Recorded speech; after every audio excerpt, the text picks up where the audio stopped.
what would you say to the woman who just doesn't feel like she can cope with the answer? Like, I'm afraid of what the root cause will be, because that's going to cause me to probably get a divorce or change my diet or, buy a gym membership. I don't know. Like, they don't want the answer. So Yes, I so appreciate you bringing this up because it's so normal. And I don't know if you've read any of stuff around minimalism or essentialism, but yes, I'm great book, super, Essentialism. yeah, I'm super into all of that. And one of the concepts that really resonates with me is this idea that we tend to place more value on what we know and what we have adapted to than we do on the possibility of something that's different, but that would require change.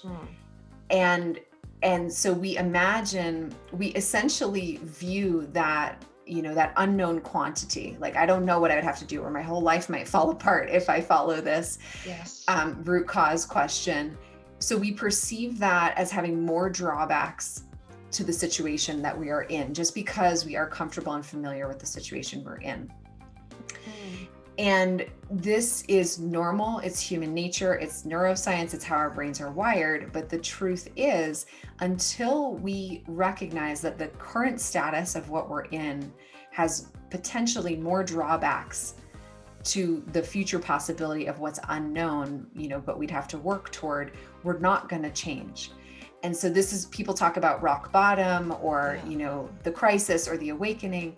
And it's like, we really have to work with our fear and our mental perception of fear to recognize that the change, even though it might be friction or like difficult to get there, has the potential to actually be way better than where we currently are.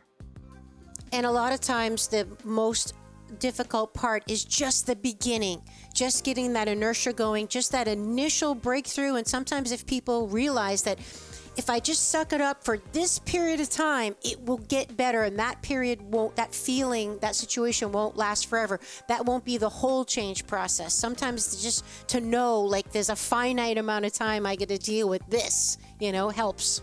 Totally. And I think this is where the emotional, psychological, or social support is so key, no matter what we're trying to change in our lives, because change is disruptive. Our bodies, our mind, we don't like it. It scares us at a very primal level. Like, even if we want the change, like, I'll just give you an example. So something sort of beautiful happened and unexpected timing wise occurred where I'm under contract to buy a new house right now.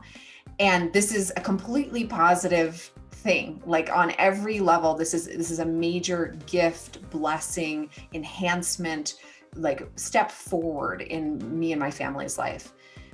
And yet I have to sell the home that I'm living in. And so I am terrified. And every single day, even though this is positive stress, positive change, something to look forward to, I have to work with my mind and my brain, because my brain on a primal level is telling me something is wrong. This is a bad idea. This is a mistake. And, I should be scared. And it's not because it is on any of those levels, but it's because the change and the letting go is scaring me. But the only way to get to this new home is to let go and to allow myself and my family and my circumstances to change.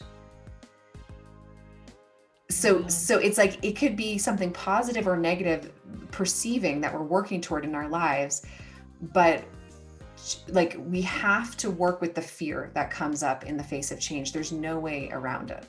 Even if there's excitement, we're going to be afraid.